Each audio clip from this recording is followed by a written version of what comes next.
Hello everyone, welcome to my channel, The Carbon Chemistry. And today what are we going to learn? We are going to learn the representation of organic compounds.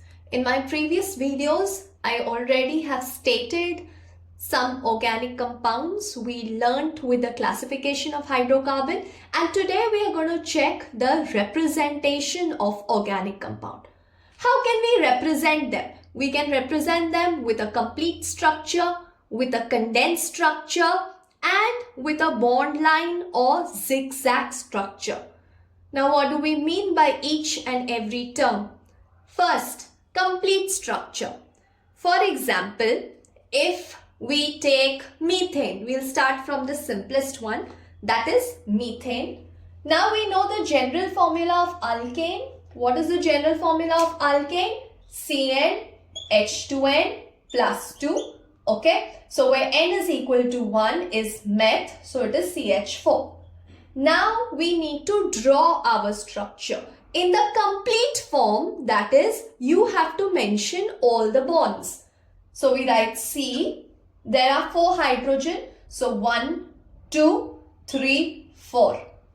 You're going to mention the covalent bond because there is 1 electron of carbon for 1 H. One more electron, 1 here, 1 here. That is 4 electrons of carbon in its outermost shell are forming a bond with hydrogen. So this is a covalent bond. So what we have to mention, you don't need to mention the electrons. In the complete structure, we just need to write it in this way. We have carbon and we have hydrogen. So mention the bonds in the complete structure. Now suppose if I take another example, that is C2H6 for instance. We have C2H6, 2 carbon, 1, 2. Fill the hydrogen just like I showed you all in the previous videos. Carbon has 4 bond formation. So it's 1, 2, 3, 4. Fill it with H. 1, 2, 3, 4. So what is the complete structure? Complete structure is where you're mentioning all the bonds possible. Okay, you're mentioning the bond. Now in the condensed structure, same, we'll take an example of ethane. So in the condensed structure, how will I write ethane? I will write it as CH3, CH3. No need to mention a bond also over here. I can simply write it as CH3, CH3. In which form? In the condensed form. So what is a condensed form? Condensed form is like kind of a shortcut where you don't even need to write the bond. You can directly just merge it and write the structure. We'll take one more example over here. So we'll solve for both complete as well as condensed. So let's take an example of hexane. Now what does hex stand for? Hex stand for carbon 6. We'll use the formula CnH2n plus 2. So this is C6. 6 2s are 12. 13, 14. So we have C6H14. Complete structure, how will we draw? 1, 2, 3, 4, 5, 6, and you have to show all the bonds. So it's 1, 2, 3, 4, 1, 2, 3, 4, 1, 2, 3, 4, 1, 2, 3, 4, 1, 2, 3, 4, 1, 2, 3, 4. So we'll write H, H, H. Just fill all the bonds with hydrogen. So this is the complete structure. If you want to just count the hydrogen, whether you've drawn it correctly, so it's 1, 2, 3, 4, 5, 6, 7, 8, 9, 10, 11, 12, 13, 14. It's perfect. Now what we need to do is, we need to try to solve the condensed form. Now for the same thing, let us see the condensed form instead of the complete structure. Let us see the condensed structure. So what will the condensed structure be? This is CH3. So it's going to be CH3. Now CH2 is how many times? 1, 2, 3, 4. So we are going to write CH3, CH2,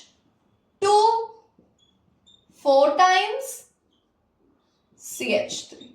So again we get 6 carbon and how many hydrogen? 14 hydrogen.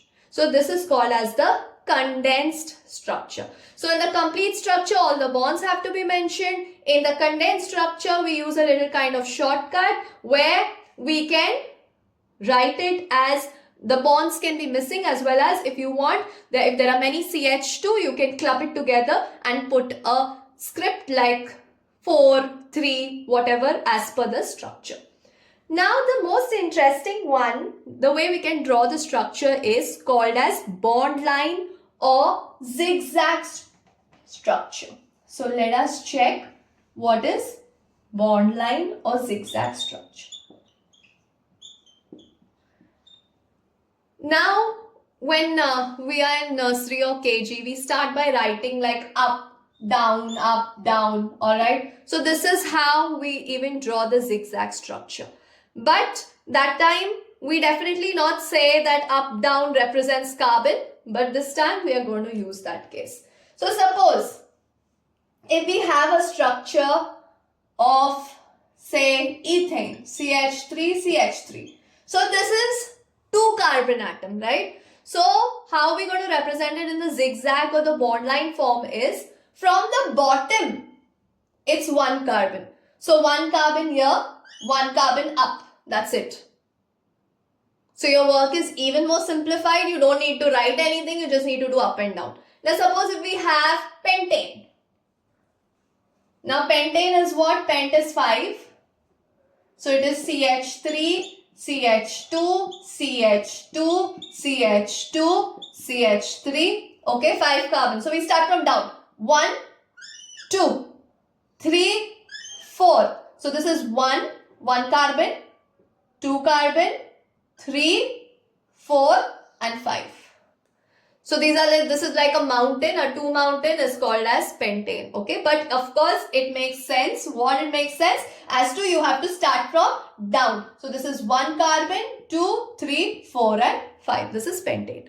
And if we have a branch, like in the same structure, say for instance, we have a branch at the second position.